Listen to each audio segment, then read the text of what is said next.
What's up, guys and gals? Welcome back to the Nerd Castle. Today in the world of indie games, we're going to be diving back on into Banners of Ruin. This game, we've played it a couple times in the past, and I feel like this video is still kind of too close in proximity to the last one. We covered this game around the beginning of the year when it was in early access, and I had a chance to stream it during that time period, and actually found that this is a really good game. If you've never played Banners of Ruin before, this is a really well-animated, really well-designed game about a group of medieval critters that are trying to overthrow an evil king. Effectively, you are the resistance. And so anyways, it's got numerous characters. You can take a look over here. During my time, I've unlocked a couple. We've got Mouse, we've got Bear, and we've got Weasel. The more that you use these characters, they will level up, and they get like extra skill tiers, and they get new talents and stuff like that in between runs. So there is some roguelite progressive elements there. I haven't had a chance to unlock Rabbit, Wolf, or Beaver yet, but I have used Beaver, if I remember correctly. Maybe I've used Wolf. I don't know. They show up randomly during the course of the campaign. Like, you start out with your guys, and as the revolution carries on, you find people that are like, I wish to join you, down with the Tyrant King. And so anyways, I've unlocked a couple of them. But here we are in Banners of Ruin. It is a game where you're going to navigate the rough streets of a medieval city, assassinate a king. So anyways, if after watching this you think to yourself, yeah, that seems like a beautiful game and I'd like to support this, I've got a link for you down below. You can check that on out for wish listing. And then on top of that, you'll find a link to my Discord and also my Twitch stream listed down below, where I have played this game in the past and have planned on playing it more. So without further ado, we'll dive straight on in. We get to pick our character at the beginning. We have bears. Bear is all about damage. We have mice. Mice are weirdly tanky in this game. Like, it sort of defies expectation. Mice do really well with sword and board. Like, they have lots and lots of kind of, I guess, like, damage mitigating. But anybody can do anything in this game. What you can and can't do is dictated by the equipment that you have put on. So if you want somebody to be a tank, throw a sword and board on them. If you want them to be a DPSer, throw a halberd or a two-hander on them. If you want them to be ranged, throw a bow on them. So on and so forth. As of right now, we can pick between Bear. We can pick between Weasel. I don't really mind. We can play whatever. The guy on the left with the heavier armor tends to be the guy that starts out with the sword and board. So maybe we'll try out Bear, and maybe we'll try out Weasel. I'll get outside my comfort zone. I find that when I play this game, I always take Mouse with me. Because, like, I like mice. I don't know, mice are cool. So this is the basic interface of the game. You've got kind of like a tarot deck. And the UI is as follows. In the top left, you've got your characters. You've got their XP. When they level up that XP, they go up to the next level, and they get new talents, and they get stronger. And then in addition, you get to decide on giving them more points. On the left, you've got your stamina, and on your right, you've got your willpower. Stamina is used for general purpose activities like smacking an enemy with a sword or blocking a blow. Willpower is used for more specific things like special abilities, really powerful abilities, stuff like that. The way that this works right here is the number in the top right is the counter. So if I click a card here, this will iterate down by 1, and when it hits 0, this card will be replaced with something else to sort of represent the fact that you're walking down the street, like seeing things, basically. I do like Salve. We've got Pray over here, increase a character's stats. That also seems really good. And then right here is just kind of like a display of how many fights you're going to have to take and how far in you are into this overall adventure. Top of the screen, you've got the cards in your ability deck. I don't remember what this is right here. Oh, it just takes you to your character screen. Okay. We can choose our combat positions if we want to. We can take a look at people's gear. So it looks like he's got a sword and board, so that's good. And then it looks like he has started out with a two-handed claymore. So we probably want to adjust their combat positions to be... I feel like something like that would probably be a little bit safer. Just kind of keep him behind the tank. And because he doesn't have a whole lot of abilities that rely on him being in the front row just yet, I'm not going to worry about it too heavily. We can also take a look at the equipment that each of these characters has on. The graphics do indeed change when you, like, move this stuff around. So, like, will it let me put that in the stash? I think I can swap them, and you can see that right there. They've actually gone through and they've animated every single character and every single armor. There's some pretty cool appearances you can get for your characters as well. And back down to the road. I think we'll take an increase to our character's stats. That sounds great. We're going to pray, and so we can choose a character and they get another stamina. That's fantastic because, like, I've found that the tanky guys tend to not have the stamina that I want them to have, so I'll boost up his stamina a bit. This character right here is wearing light armor, so I think he gets bonus stamina anyways. If a tarot card has this right here, it means that basically it's a blockage. You can't go that way. So we'll dip on down into the Forgotten Tunnel. Raucous laughter echoes down into the dark, damp tunnel. The enders won't suspect a thing. and we'll come up out of the floor and hit him with that old ambush. Come out of the bushes. You emerge from the black and find yourself in a guard bunk. Where the hell did you come from? You can't be here. And so here's our first fight. They are both going to be going after my bear because he's in the front rank. Ranks in this game, they take a little bit of getting used to, but effectively, if you move somebody around, they're not going to... So these guys are... They're basically implying that they're going to deal 8 damage. So if I was to take this character, and I was to swap him down a row, chances are he would not get hit. I think it counts as an evasion. In addition, it depends on the weapon and what they're using, but anyways, you'll get used to it. You just gotta, like, learn to fiddle with it. So apparently I've got an ability right here where I can remove all debuffs and gain armor for every stat gotten rid of. Since he's just tanking for now, I'm gonna have him use his stamina on guarding, and he's got 24 armor right there. These guys are gonna deal 16 damage, so, like, it's gonna sting, but that's life. With my swordsman in the back, I can deal 5 damage right there. I'm gonna give him momentum. What momentum does is it adds 1 damage to your next attack, so he's got +3. But in the case of a multi-strike, so let's say he attacks 3 times for 3 damage, now he'll attack 3 times for 6 damage, and so that's where that mechanic comes on in. You can kind of set up some sweet-ass combos if you play your cards right. So there's that 8 damage on out. We are going to have to guard pretty aggressively after this turn in order to get his block back up. It sort of depends if he's going to have that available. We'll go round shield on him. That'll give him 10 more. We'll have him take 5 more right there. So he's at 23, and it looks like there's like 12 damage and a bleed coming through. That's a bummer. I'd rather not deal with the bleed, but that's life. He's got hatchet down here, 8 damage. If it breaks the target's block, gain 2 momentum. So there we go. He's got 2 more momentum. He should deal +2 damage on his next attack. That should be a kill. Yeah, so we've just minimized the damage. We've gotten rid of the bleed so that hopefully we'll have an okay turn. Pretty sure if I kick him back, it's going to cancel his attack because he can't do it from the back rank. And so I think he should be evaded now. Yeah, there it is. His attack didn't go through because we moved his position around. But the attack, if we had moved him laterally, it would have still gone through because he was still inside of the rank that he needed to be in for that attack to go off. He's trying it again from back there. I'm all out of tricks. I don't really have anything I can do here. But we can go with a rush right here, so that should actually deal a lot of damage. And so there we go. He is now thoroughly slaughtered. At the end of every fight, you're going to get a little bit of money for going to shops and buying things that you want, and you're going to get to select a card. If you don't want one of these cards, you can just straight up move on. Do be careful about allowing your deck to bloat out too much. You can end up with weird hands sometimes if you just build your stuff wrong.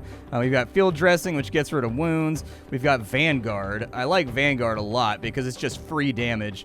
We've also got a swap. I'm going to go with Vanguard because it's cheap and it deals a ton of damage to the front ranks. And so I've found that it's got, like, a good place in my decks. Small hatchway leads to a damp, dark chamber behind a city wall for House Blackfoot. Yeah, dude! You open the hatch and enter the city. All right, so we've got 3 combats in front of us, and we have to resolve them. We'll go ahead and take a fight right here, and hopefully it's something that we can mitigate. And I'd prefer to get out of this without taking any damage. That's what I'd really prefer, but sometimes life is not optimal. We've got solid footing right here. That will give him 15 armor, but he can't play any other cards after he plays solid footing. So what I would do is I would start out with a strike right here, and then I would do solid footing so that he can soak this 24 damage that's coming out. Back here, I do have a plan. We can go 8 damage to every single person in this line. That's definitely a good start, and it would set us up for a solid next turn to finish him off. The other option is we can kick one of these guys back to mitigate some of the damage. I think I'm going to go for the aggressive solution. Like, they just lined up so perfectly. And we can mitigate the damage exactly the way we would have with a kick right there. I didn't realize we were going to get a kill. So that's perfectly fine by me. I'm happy with the resolution. The output is good. These guys right here, on turn start, if they have 3 or more allies, their defense is raised to 10. Okay, well, they don't. We have definitely eliminated some of their allies. We've got Vanguard right here. Love that card. 10 damage out. He's now dead. We also have Sharpened Steel, which will finish him off, and that was actually a fairly easy fight. We got a couple of cards here. We can go for Trauma. That'll mark an enemy. Stacks of Vulnerable are applied to members of their party. Okay, so they get more damage from attacks. We got Wildfire, 4 damage to the entire enemy party. We've got Poisoned Blades over here. None of these inherently... So, like, I fall victim to the crime when playing this or games like Slay the Spire or, like, Vault of the Void of really underestimating vulnerable. And I think maybe I should stop doing that. But at the same time, it doesn't, like, have any real synergies with anything that we're trying to do right now. So I think I'm just going to leave it behind. Alright, so we've got Courage. This will take some guts. Strength and be found in adversity. So we've got an opportunity to get some XP. We've got Sage. An old soul wanders at the edge of the street, their bodies stooped and draped in long robes. And we've got the Kilderkin. A weasel and an otter skittishly haul a barrel through the crowd, deftly dodging every passerby.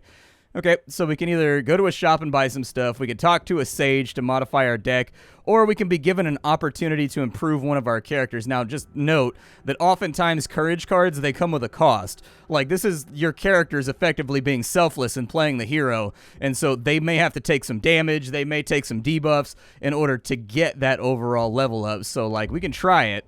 Some enders are hot on your tail. You turn a corner to find a dead end. Candiford yells, "Over here, a hatch." It's sealed. Okay.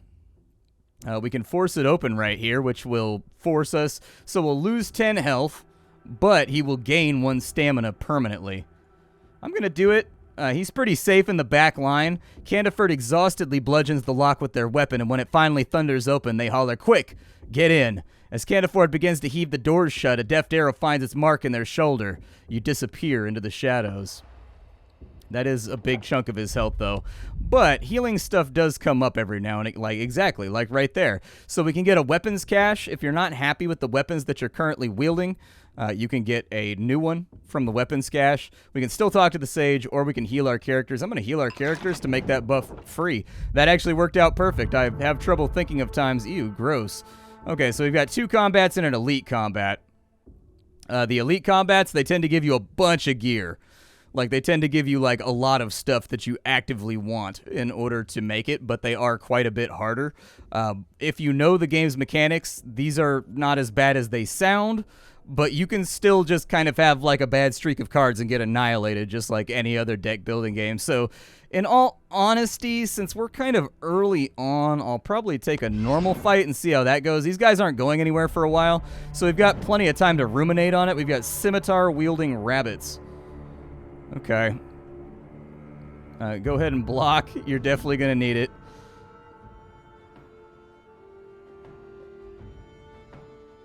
Go ahead and break his block so that you get 2 momentum. You go ahead and strike and put a bleed on him. Strike.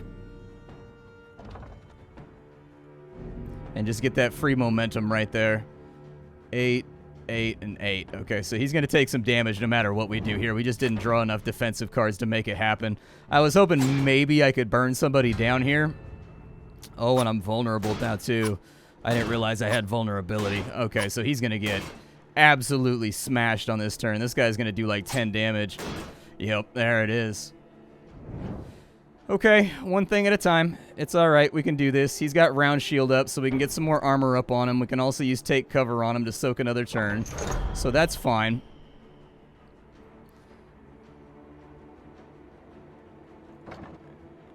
You go ahead and light him up all along the rank. You go ahead and light him up too. Looks like we only have 1 attack going out. He doesn't particularly have a target.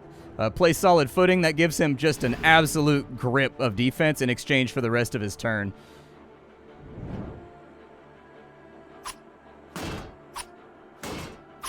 That's okay. I don't think any of those knives are going to find purchase. Oh, he gave me a bleed. Lovely. That nice little kiss and sting. Okay. We've got Vanguard right here. We can deal a lot of damage. 15 right there. Not bad. Not bad at all. We'll play a Rush right there, too, just to take him out. So that's going to eliminate a lot of damage. I could have actually... No, I couldn't. It doesn't purge vulnerability. Gotcha. We can go for a Strike right here, so that's fine. You keep stacking up guard. And that's it. Absolutely fantastic soundtrack, too, that really kind of just draws you into the game. Like, they did a really good job with the musical accompaniment. I find that the sound design in this game is actually fairly well designed. It definitely draws you in. It's got that immersive feeling to it. You get the associative clanks and clunks of axes and swords and stabs and, you know, things bouncing off of other metal things. And at the same time, they give you kind of this epic background music of like a Braveheart battle that, like, you can definitely sink into this game on accident and not realize a couple of hours have gone past. We'll go ahead and, since this guy is basically pissing in the wind right now, we're just going to open up on him. That's pretty much it. Like, he can't get through our defense. Oh, cool. We leveled up. Very nice. Okay. So, No Mercy. Deals 6 damage to the opponent with the lowest vitality, and it's free. I like that. But honestly, we've gotten so many stamina boosts. What is that right there? Preparation. You get an additional card. Oh, I like that. Yeah, let's take that, dude. I like having extra draw, so I'm going to take that right there. That card lets us draw an extra 2 cards on the following turn and an extra 1 card on the turn after the next turn. And so, like, having hand variety is good. I'm going to upgrade stamina here, and then we get to pick a talent on this side. He's got strong stuff, restore 15 vitality, and gain 1 poison. Oh, it increases. So the poison in this game works different from other games. Poison increases by 1 every turn in this game. Ooh. Okay, so poison's actually pretty strong in this game. We may have messed up by not taking a poison ability. All right, if active characters in the front rank, 1 times 5 damage in the back rank, 1.5 or 1 times 5 defense. Gain anticipation. The next incoming damage to this character is 0, and 15 retaliate before banishing this card. That's pretty sick, dude. That's actually really, really good. 15 retaliation is gross. And since this guy tends to soak a lot of our damage, he tends to be like the focus of the enemy ire, there is an opportunity here to deal a lot of damage while spending basically no stamina. Let's go ahead and we'll exit that view right there. We'll go over and take a look at Candiford. I'm gonna give him more stamina as well. I like to be able to play like so having more stamina in this game is gonna allow us to bring beefier cards. And since like two-handed cards tend to be a lot more expensive, getting him up into a place where he can kind of like unload on somebody if he needs to, I feel like is a really, really smart play. All right, so if active character is front rank, they get 5 poison. If they're back rank, they get 10 next turn. Okay. We have Scornful Bite over here. Ruin a card. Apply 8. Crippled. Spawn 1 Concealed Blade. All right. This could be used. So ruining a card effectively makes it like ruined. It turns it into like a... So what ruining a card does in this game is it's not like Slay the Spire where the card becomes like useless or it becomes like a debuff. What it does is it takes a card and turns it into a corrupted version of itself, if I remember correctly. And so a ruined card, it'll be like a slash. And when you ruin it, it'll become like Reckless Thrust, which deals more damage, but you take damage when you play it. Stuff like that. So the card still functions, and there's actually entire decks in this game that are built around ruining as many cards as possible and then detonating all those ruins on the enemy. But I don't really play those very often. Rotate with target allies. Spawn 2 Concealed Blades. You know, the Sulfuric Bomb is the one right now that I'm kind of looking at now that I know how poison works. We've got Armory reserves on this side. You spot an Armory, so we can steal some armor over here. Might not be a terrible plan. Let's take a look. You approach the reserves, finding untidy stacks of weapon crates on the left and some armor on the right. As you begin to inspect them, you hear the footsteps of guards from a patrol. You can only investigate 1 before they return. Let's take a look at the armors. We've got superior heavy armor. Okay.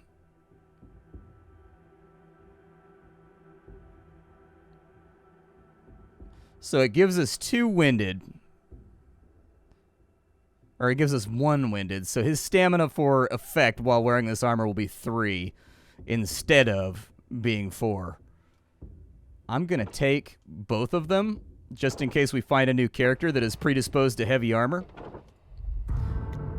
And then with Durwater over here,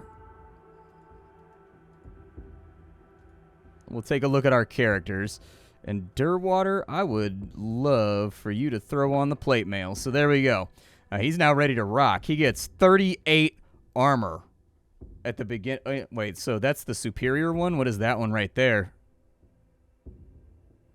Oh, so the superior one gives us what you'd think it'd be the opposite. So you would think that the heavy armor would give you the 2 stamina loss per turn. And the superior one would give you the 1 stamina per turn. But I guess that one gives you 38 armor and you gain 10 armor every single turn. But the 2 winded is going to be a big problem. That means on his first turn, he starts out with 2. His next turn, he'll have 3. Like this one right here effectively just lowers his stamina to 3 because it cancels as fast as it stacks. This one right here is going to pick up momentum, and that kind of worries me. Gain 1 stamina every turn. I feel like your stamina's fine. Let's put some armor on you. There we go. Now we're looking like a better battle force. I'm tempted to do this heavy patrol. We're almost at the end of the video, dude. We might as well live a little, right? I don't know. Let's live a little. Oh, that's not so bad. We can handle this. That's definitely workable. Okay, well, first things first, I want you to stack up as much guard as humanly possible. If you can throw a sulfur bomb on somebody, that'd be great. So next turn, he's going to get blown up by the sulfur bomb. That'll put 10 poison on him, and he should kind of, like, resolve himself from there. I'm going to start off with some damage here. There we go.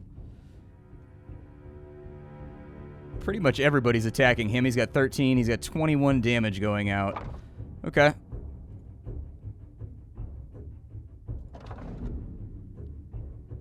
You can move down to there. I don't know if that's like an effective, intelligent move, but like I just wanted to put 5 armor on somebody because we have the excess stamina. Okay.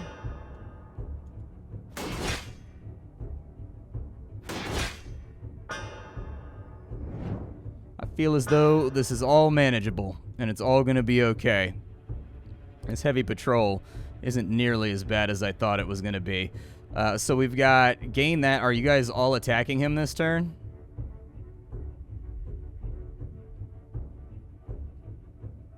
Huh.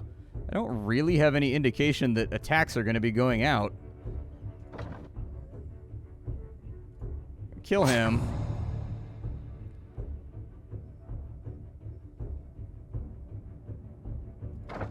Let's go round shield right here. Take cover. And solid footing. Yep. There we go. He's the wall. We do have a strike left over here.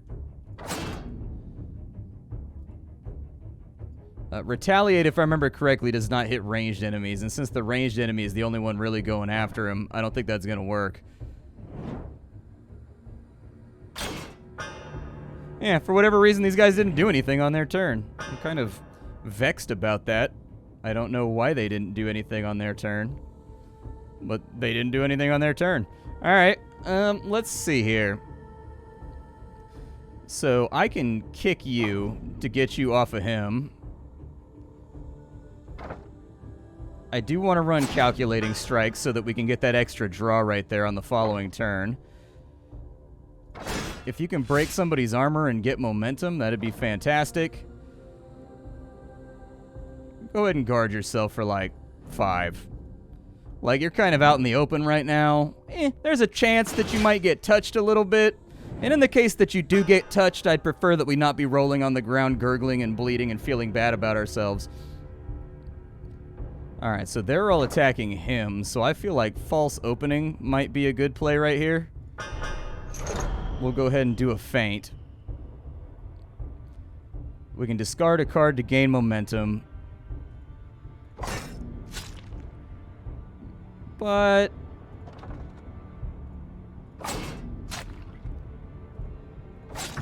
there we go. Another one bites the dust. We don't have any stamina left, really, to play anything, so we'll take that. We'll discard guard.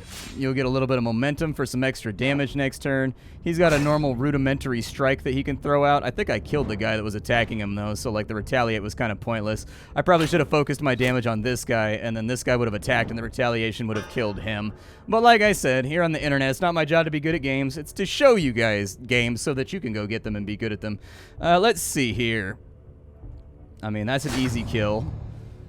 And then that's an easy kill. Actually, that was mostly just cleanup work right there.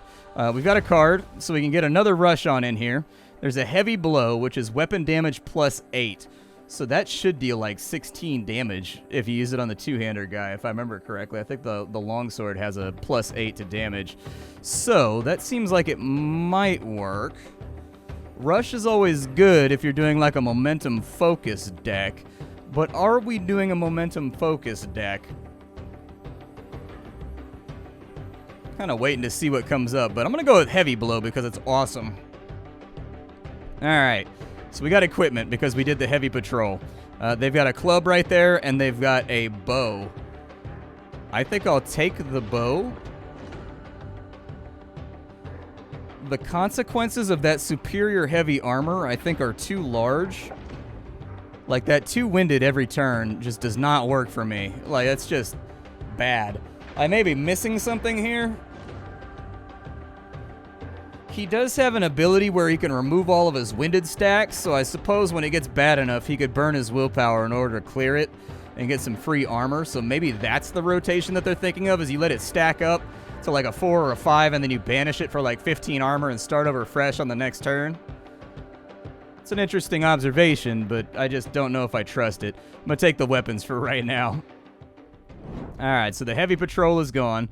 We've got combats, and we've got a plague doctor. I think we'll go for... Let's just do the normal combat for right now. The plague doctor... I don't trust guys in bird masks, man. Don't leer over the top of my bed while wearing a bird mask, dude. Like, I don't trust it. Why do we have a bow ability in our deck? Is it because it's in our stash right now? That's a mechanic that I forgot about. So the weapons in your stash provide you with default cards in your deck, whether you have them wielded or not, and I totally forgot about that. It's kind of like a small penalty, basically, or a bonus, depending on how you've got your party built, to both discourage and encourage hoarding weapons and things in your backpack. I didn't even think about it. Okay, so he's attacking the entire rank. He's attacking the entire rank. Honestly, you go to the back row, dude. Your 10 damage concerns me, and I'd rather not deal with it. I'm going to discard Warbow to get some momentum. And then we'll open up with Rush. Actually, we can do both. We'll open up with Rush right here. That's going to be 4 damage 3 times. Very, very nice. And then we'll do a false opening as well. Unfortunately, our poor little Weasel didn't get to do anything that turn, but like, he's safe and squirreled away, weaseled away in his spot. Yep, that 15 damage definitely takes a dent out of him. Not too bad. Alright, when did he lose 11 health? Oh yeah, he got bombed on that early turn. I forgot about that. Alright, so he's attacking right there. Honestly, bro, your job is just to be a giant armory wall while our Weasel deals all the damage. We're doing this like MMO style. Your only job is just to stack as much defense as possible, and then just let the Weasel do his thing, you know?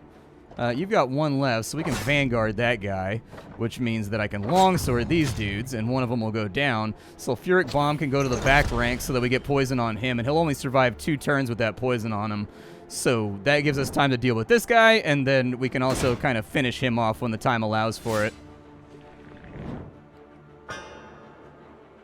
Alright.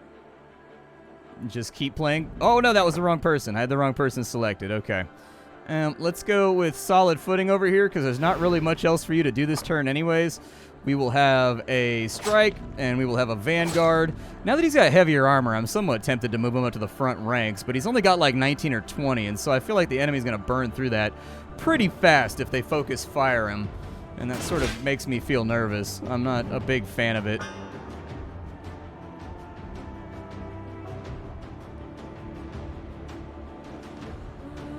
Can't really use the club. We do have heavy blow, though. And that's pretty spicy. So, yeah, 16 damage. Don't you just love it? And the enemy's down. That's it. 132 more florins.